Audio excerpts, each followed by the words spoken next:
Well, it's a pleasure to talk today and share with you today a little bit about estate planning, plan giving, and leaving a lasting legacy. Estate planning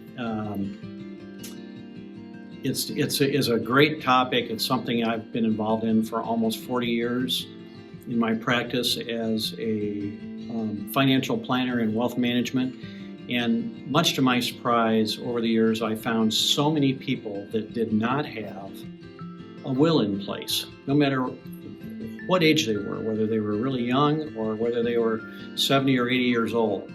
And that is such a critical piece of estate planning for your family to make sure that they're provided for in the event of your death. Because if you don't have a will in place, what happens is the state you reside in makes the decision for you of how all your property is divided. So if you could take away one point from my little chat with you today is the fact that make it a priority for 2022 to make an appointment with an estate planning attorney and get that will implemented and in place. And if you already have a will, make sure it's updated and go, because your family circumstances may have changed dramatically. Where plan giving enters the whole estate planning discussion is plan giving is simply being very intentional about where you want to direct your assets to a nonprofit charity that you care for very much, that's close to your heart, you believe in your mission, a nonprofit such as Heritage Church. And as you look at plan giving,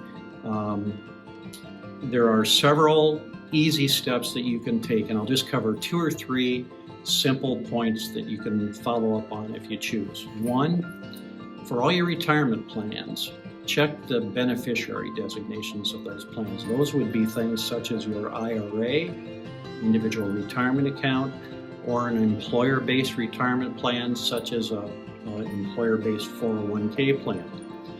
Those retirement plans all have a beneficiary designation to them, and you should check every one of those to make sure your beneficiary designations are what you want.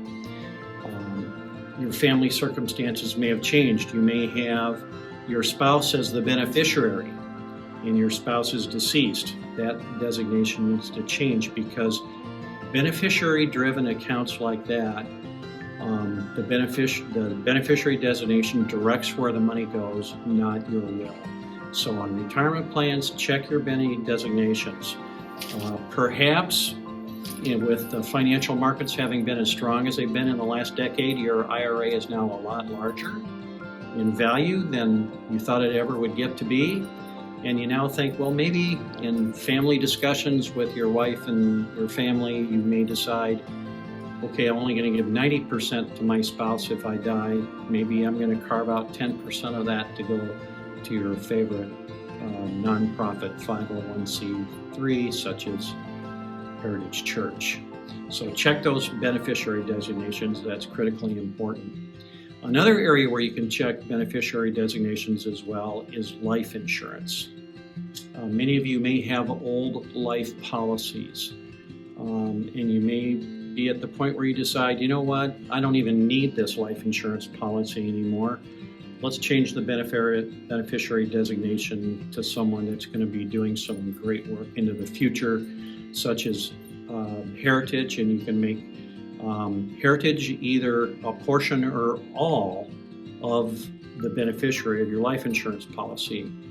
I know of one gentleman that died recently that had 3 different nonprofits listed as beneficiary designations. He had a third of his life insurance going to his church, a third going to the University of Iowa, to a cause there that he really believed in, and the last third of the policy was going to the American Cancer Society. So lots of flexibility there on how you want to sort out your beneficiary designations.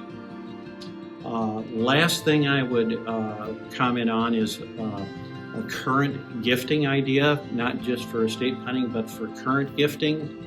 You have the ability to not just give cash for your current giving to Heritage. You have the ability to give highly appreciated assets, such as mutual funds or common stock. Maybe you were fortunate enough to buy Apple or Amazon a few years ago, and those are now highly appreciated stocks that are what we call pregnant with high taxable capital gains. So what you may want to consider, rather than giving cash to Heritage, if you have a highly appreciated asset, consider giving that to the church. I'll give you an example. Let's say you invested $1,000 in XYZ company, and that company is now worth $10,000 because it has appreciated so much in value.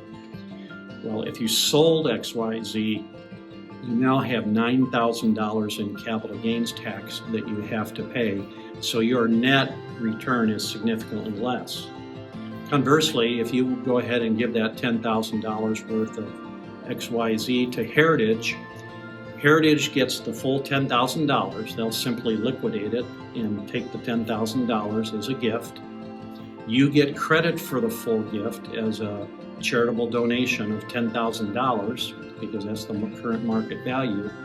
And in addition to that, you avoid the $9,000 in capital gains tax. So I'd encourage everyone, make that appointment with your estate planning attorney and your tax advisor. Get a will in place, review any old will and trust documents, make sure they're totally up to date, and make sure you have some good family discussions on planned giving, how you can leave a lasting legacy that lives far beyond your life. Hope some of that's helpful.